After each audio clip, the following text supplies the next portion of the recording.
Olá, caríssimos. Vamos ter uma aula hoje muito, eu diria, excitante, estimulante. Eu vou usar o nosso tempo hoje para tentar motivar para vocês o que é uma integral de Itoh. Começando por responder a seguinte pergunta: por que alguém pensa em fazer essa integral tão sofisticada, tão fina? E também vou tentar dar os primeiros passos no mundo das integrais de Itoh. E na próxima aula a gente faz um fecho, né, olhando daí já um pouquinho mais robustamente. Hoje é uma aula gostosa porque é a aula de pensar no conceito. Então, o nome, né, integral de Itoh, remete a um estudioso japonês que criou isso e, assim, o grande exemplo, toda a literatura que trata disso, o grande exemplo é o mercado financeiro. O exemplo mais citado, sempre o mercado financeiro. Eu vou explicar de onde vem, mas para já começar a situá-los nesse mundo, essas são duas notações muito frequentes. Indicar por y com índice t, escreve-se uma integral de 0 a t, essa é a integral de Itoh, de um h de s dbs. Uma outra notação muito frequente é i de integral, f no lugar desse h, já vou dizer o que é, ômega que é o evento, né? Integral de 0 a t, o f do ômega, observe que é integral em s dbs. Esse b, olha só, é um movimento browniano. Então, aquilo que a gente chama de integrador é um movimento browniano. Lembra da integral lá, cálculo 1? Primeira vez que você estudou integral na vida, tinha integral de Riemann, calculava a área, integral de a até b, de f de x de x. Esse dx é o integrador. E no nosso exemplo, o integrador é um movimento browniano. O h de s, ou nessa notação f também do s, é um processo estocástico contínuo. Então, o integrando é um processo estocástico. Tanto o integrador, que é um browniano, quanto o integrando são processos estocásticos, ambos contínuos. É que o integrador é particular, ele é um browniano, tem todas aquelas propriedades que a gente discutiu no caso do browniano. Tá? O que resulta depois que a gente faz isso? Nessa integral de Riemann resulta um número. Quando eu faço a integral de um processo estocástico sobre um movimento browniano, o que resulta é um processo estocástico. Então, o resultado da integral não é um número, é um processo estocástico. Isso fica claro quando usa-se essa notação. O f está fazendo o papel de processo estocástico, mas o if também é um processo estocástico que está aqui calculado num certo elemento do evento, do espaço amostral, num certo evento. Deixa eu tentar explicar um pouquinho de onde vem essa ideia. Por que chegar numa ideia dessas?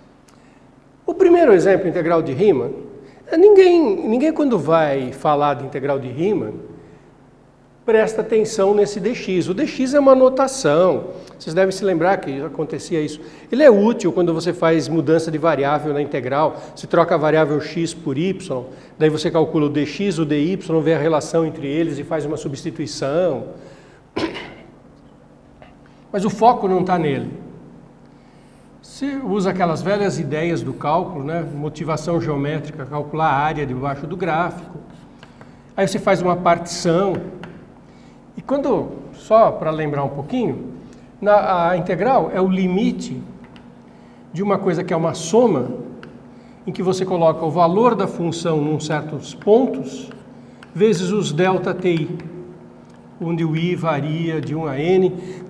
Esses são pontos de uma partição do intervalo AB. Olha só, aquele dx, a gente não presta tanta atenção, mas é uma notação que remete ao fato de eu estar fazendo uma variação no t. Tem uma variação aqui. tem um incremento no t aparecendo no f. E por que isso dá área, né? Porque o ΔT é um incremento na horizontal, o f é uma altura, e o produto da altura pelo incremento na horizontal é a área, e a gente vai lá e calcula a área de uma região.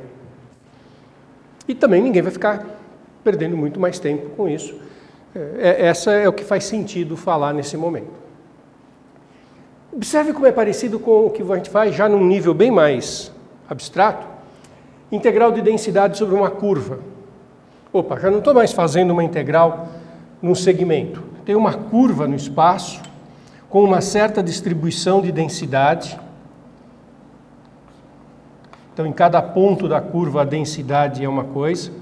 A densidade varia ao longo da curva. E a gente faz uma integral, que é a integral de linha, essa é a notação, para obter a massa. E como que a gente faz isso? A gente pega um elemento de arco, que faz o papel do incremento do ΔTi, multiplica pelo valor da densidade nesse ponto, e de novo aqui tem um limite para diâmetro da partição tendendo a zero, o limite aqui é para diâmetro tendendo a zero.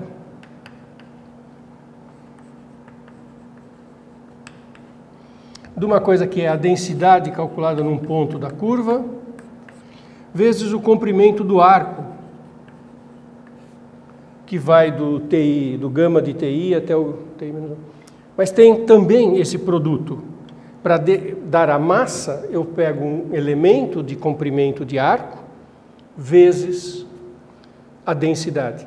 Quando a gente escreve a integral, essa referência ao elemento de arco ou ao ΔTi, fica simplesmente nesse dx ou ds, e fica uma ideia muito vaga de que é só uma notação. Quando você olha até a maneira de escrever a integral de Ito, está aparecendo aqui o d do browniano. Não é só uma notação, ele tem uma importância brutal aqui. Vou fazer também uma outra analogia, é um pouco imperfeita, porque aqui as coisas são contínuas. Lembra o nosso jogo do ganho ou ruína do jogador? Passeio aleatório. Está numa das nossas primeiras aulas, eu sempre volto a ele. É um exemplo que nos ensina muito esse passeio aleatório. Tem várias maneiras de pensar. Numa das nossas últimas aulas eu mostrei essa maneira. Pensar como uma função dos inteiros no espaço dos eventos. O espaço dos eventos era cara ou coroa, head, tail. E ao invés de pensar num evento isolado, saiu cara ou saiu coroa, eu penso numa função dos inteiros aqui, que na prática é uma sequência, né? Sequência infinita, inumerável, de ocorrências.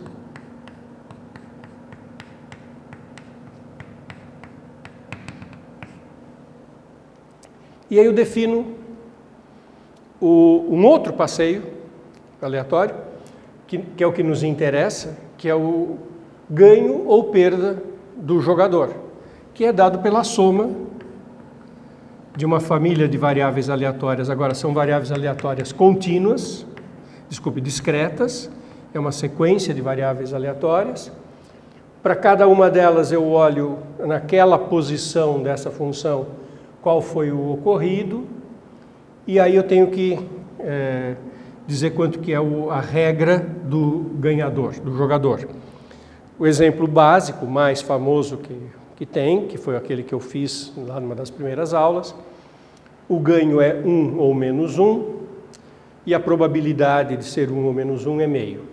E assim a gente faz a conta. Então, se nesse caso aqui eu quiser fazer o S6, o S6 vai ser 1 mais 1 menos 1, quando dá ré. Eu estou fazendo cara menos 1, coroa mais 1.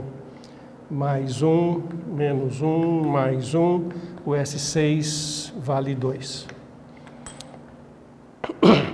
Quando a gente fez, todas as variáveis eram iguais.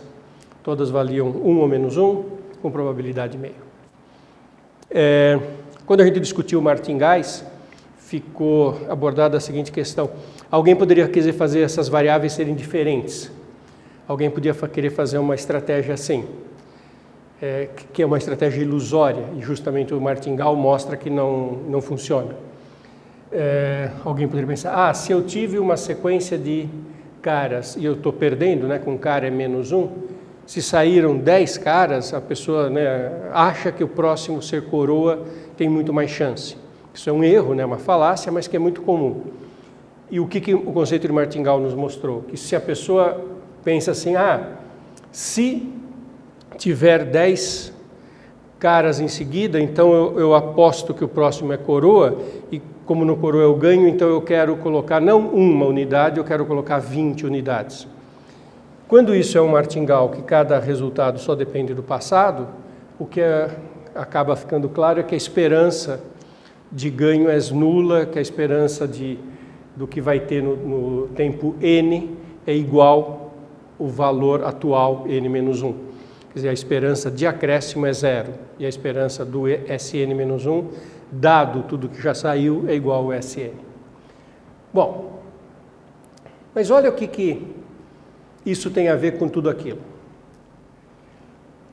Eu tenho uma descrição do evento. Esse faz o papel da minha curva, dos meus arcos de curva. E em cada trecho eu tenho a densidade. A densidade é o valor que eu vou apostar, se eu vou colocar mais ou menos. E ao invés de fazer uma integral, eu fiz uma soma, porque é discreto. Mas é tem a mesma estrutura. Eu tenho um caminho, que é a sequência de eventos, que no meu caso é discreto. Eu tenho quanto que vale a minha densidade em cima de cada ponto, e aí eu integro tudo fazendo uma soma. Qual foi a motivação para a integral de Ito? A motivação foi a seguinte: eu vou ter uma primeira variável que é contínua, que são os preços de ativos financeiros. Então, e isso varia no tempo. Ao longo de um mesmo dia ou ao longo dos dias, os ativos financeiros têm preços que variam. Dado um segmento, dado um incremento no ativo financeiro, ele pode ter aumentado ou diminuído num certo intervalo de tempo, eu considero uma carteira de investimentos que tem uma certa quantidade daqueles ativos, que aqui quem faz o papel é a densidade. Uma carteira em que eu tenho mais daqueles ativos é uma densidade maior ou uma densidade menor, que vai interferir na massa. Então eu tenho valores dos ativos evoluindo no tempo, uma carteira que tem quantidades daqueles ativos, bom, e a soma do produto da carteira, da quantidade de ativos pelo valor do ativo, somado dá o valor daquela carteira, o montante que aquela carteira tem. Natural. Só que agora vem a coisa que é absolutamente fascinante de pensar, né? Como que o mundo real é complexo. No mundo real, a gente trabalha com modelos. É claro que, assim, os ativos financeiros têm suas cotações variando no tempo de forma contínua. Tá, mas ninguém vai imaginar que é no milissegundo que você vai olhar o preço dos ativos. Você olha por pequenas janelas de ΔT, que é o que é possível, né? Não existe tempo infinitesimal no mundo real. Tem pequenas janelas de tempo, etc. Mas os preços variam de tal forma que o melhor modelo para descrever a variação dos ativos é o movimento browniano. Então, o integrador, que está fazendo o papel de elemento de arco, que está fazendo o papel aqui, nem aparece o acréscimo, né? Porque o acréscimo é de uma unidade, já que a coisa é discreta, né? Quem está fazendo o papel de integrador, o dx ou o ds, o elemento de arco, é um movimento browniano. E isso não é porque o Ito quis, não é porque alguém decidiu que queria que fosse assim. é porque, ao se observar o comportamento do mercado, este é o melhor modelo que a gente pode ter. Bom, e o que faz o papel de quantidade de ativos financeiros que nós temos, que vai ser integrado, que faz o papel da densidade, que é quanto você tem de cada coisa, é um processo estocástico, que é o que está aqui no papel de H. E isso não é uma integral usual, né? E o resultado nem é um número, o resultado é um outro processo estocástico, porque ele depende do elemento do espaço amostral que você tem. Bom, então, esse tudo é a motivação para isso. Como é que se trata agora, né? Qual é o tratamento matemático para se ter esse conceito formalizado? Eu vou alinhavar hoje duas maneiras diferentes de construir essa ideia. As duas fazem sentido. Para que essas integrais façam sentido, existe uma série de condições técnicas. Tá? Depois eu explicito melhor isso. Por exemplo, o processo estocástico contínuo que tem que estar aqui integrando, ele tem que ter a esperança do quadrado deste valor tem que ser finita e uma série de condições para garantir que todos os passos do que eu vou descrever a partir de agora funcionem. Tá? Bom, então, primeiro caminho. Caminho aqui é caminho para construir a integral de Thor. Algumas observações, observação inicial, assim, bem básica. Vou usar aquela notação 2, usar a segunda notação nesse momento.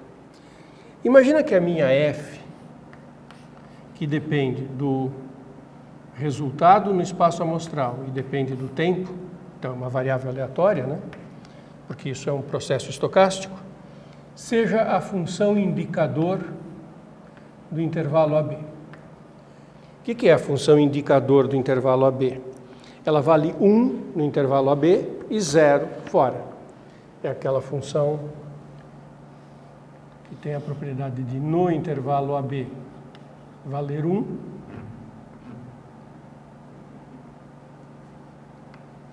e 0 fora.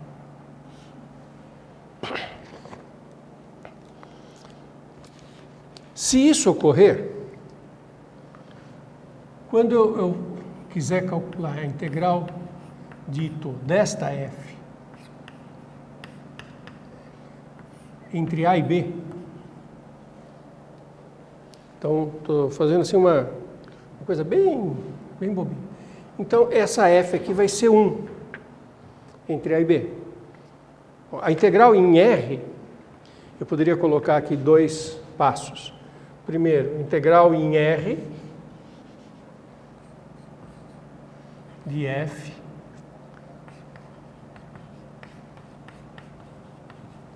bom, mas em R ela é 0 fora do AB, então só sobra o AB. É a integral em AB, onde ela vale 1. Então, a integral em AB de dBs.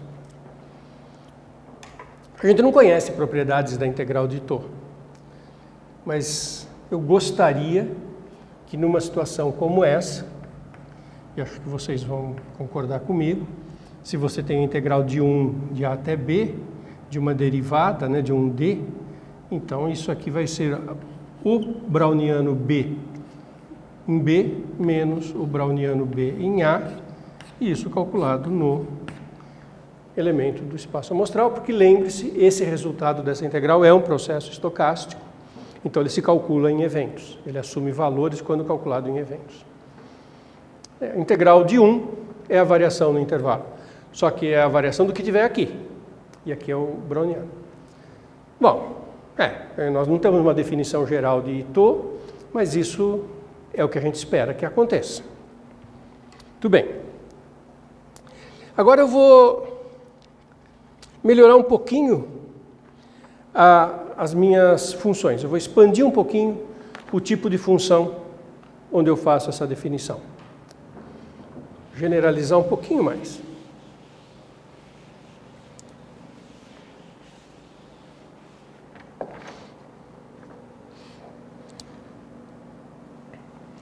Pega uma partição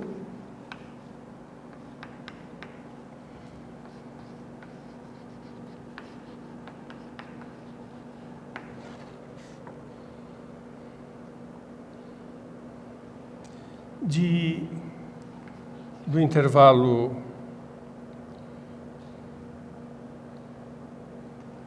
pode ser AB, podia ser 0t, intervalo AB. Pega uma partição e pegue as seguintes funções. Elas estão associadas à partição. A função AI, eu vou pegar integrando f. Integrando f, eu vou pegar f e de f de w s como sendo uma soma de AI de w, indicador do intervalo TI mais 1.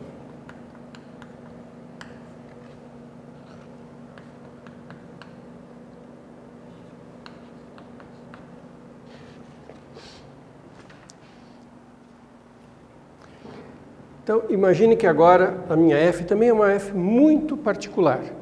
Que tipo de f que tem? O que é uma função desse tipo? AI vezes o indicador.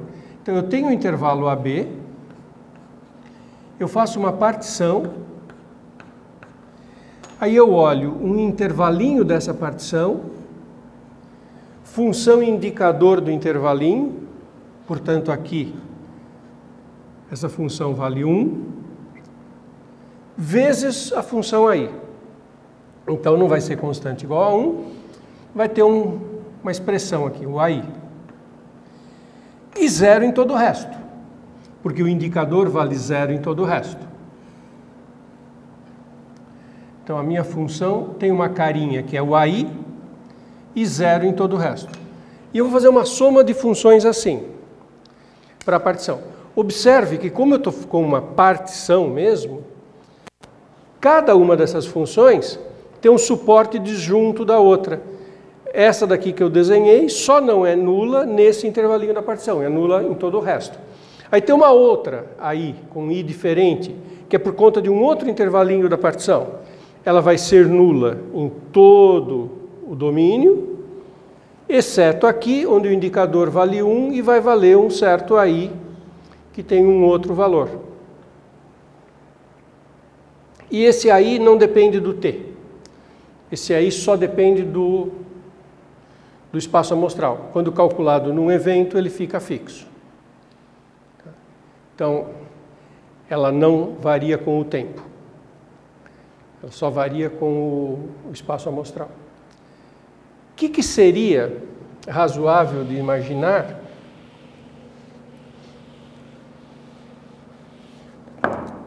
como integral de uma tal f calculado num...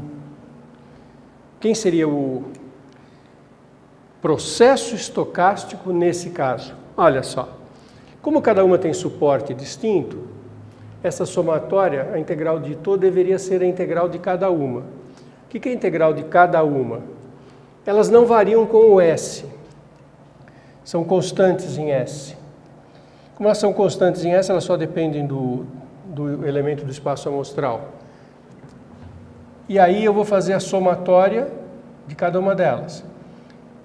Então fica somatória, aparece o AI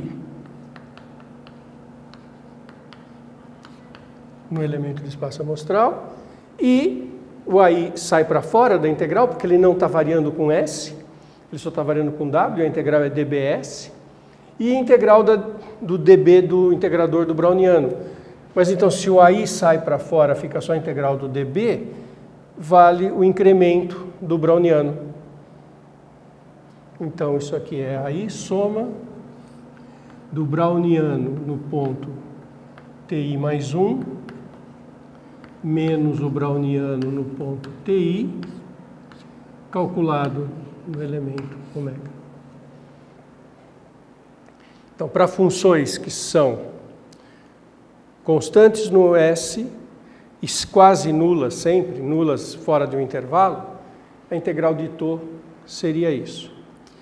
E aí entra uma parte técnica agora na integral de Tho, que é fazer o quê? Como é que eu defino integral de Tho para uma f qualquer? Eu faço limite dessas funções. Então, uma tal função, f como essa, diz elemento do espaço H02. H0 porque é um espaço básico, só para indicar que é uma espécie de base do espaço. O 2 é porque sempre aqui nas integrais de Tho, nós vamos sempre supondo que a esperança do processo estocástico ao quadrado é finita. Isso é uma condição técnica para garantir convergência. E esse 2 aqui está dizendo isso. Então, qual que é essa construção da integral de Tho? Eu faço isso para essas funções básicas e daí eu olho o espaço gerado dessas daqui. E aí eu faço por um processo limite. Eu digo que se Fn é uma sequência de funções em H02 e Fn tende a F, então a integral de Tho de F é o limite das integrais de Tho das Fn's. Então eu calculo a integral de Tho para cada Fn e passo ao limite para a integral da F. Sendo que a F é uma função que ela é obtida de uma dessas daqui por convergência, por limite. Tem um monte de coisas técnicas para garantir convergência, etc. Mas o que eu estou querendo que fique claro para vocês nesse momento é só isso. Qual que é os passos conceituais? Definir a integral de Tho numa família de funções básicas, simples, e estender. E aí faz aquilo que a gente chama, numa linguagem típica de álgebra linear, faz o espaço gerado por essas funções, não só por combinação linear, espaço gerado por essas funções por série e por convergência. Quer dizer, você expande tudo que pode ser aproximado por essas funções. E aí define a integral de Tho. Tem um monte de coisas técnicas para serem feitas, isso eu vou comentar mais na próxima aula. Só que nesse instante eu estou querendo que vocês entendam um roteiro para conceituar esses bichinhos aí. Vou dar uma outra construção, um outro caminho.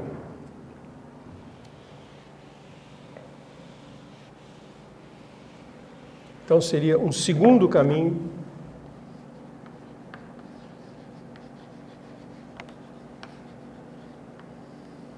para construir a integral de Tho.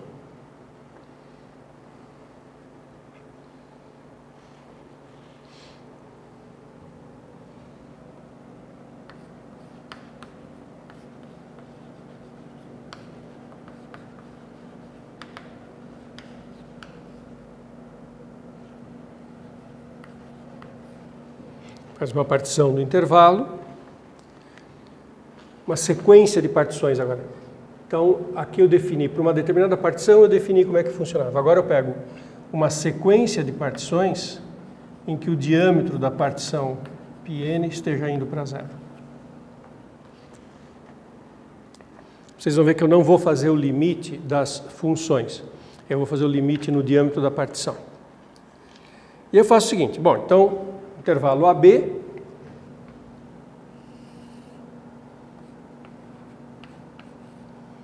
e eu faço uma partição. Tenho todos os TIs. Bom, tanto o browniano quanto o processo estocástico são contínuos e estão definidos aqui. Então faz sentido eu pensar no processo estocástico H calculado no TI-1, num elemento da partição. Faz sentido eu pensar no browniano calculado no TI, menos o browniano calculado no TI-1. Esse é o incremento do browniano. Então, dada uma partição, eu pego e realizo, eu faço um instanciamento dos processos estocásticos, tanto do browniano quanto do integrando, sobre essa partição. E aí eu faço uma soma disso,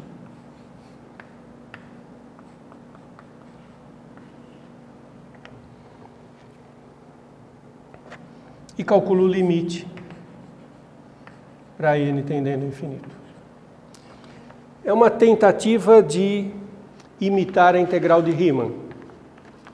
Eu faço a partição, isso aqui faz as vezes do ΔTi, é o incremento do browniano. Isso faz as vezes da f, o produto faz as vezes da área ou da massa, quando é numa curva, e passa o limite quando o n tende a zero, quando o n tende a infinito, desculpe.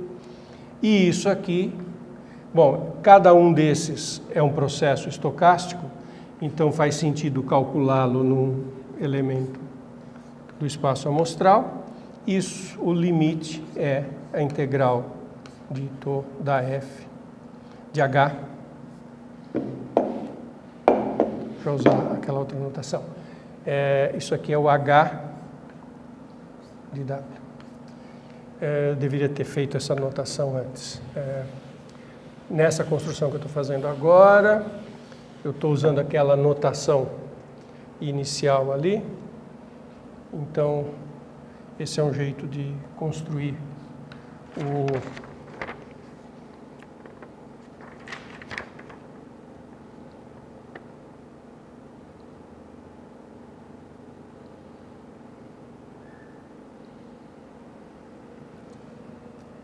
o H no ponto B, usando essa notação, porque eu estou aqui com B. Na verdade, eu cometi um erro aqui, ficaria mais correto para ficar com a notação se eu colocar 0 e T, 0 e T, porque eu estou querendo usar essa notação aqui, vai ficar meio esquisito se eu não usar. O resto está ok, é só não chamar de A e B. Aí então, aquilo que eu chamei na primeira notação do processo estocástico num T, e pode ser calculado o limite para n tendendo ao infinito. É esse limite anterior aqui. Então a melhor notação aqui é que isso aqui é o HT. E considerando a partição de 0 a t. Bom, tirando essa confusão que eu fiz com o índice, essas são as ideias básicas para conceituar a integral de τ. E eu vou falar um pouco mais na próxima aula.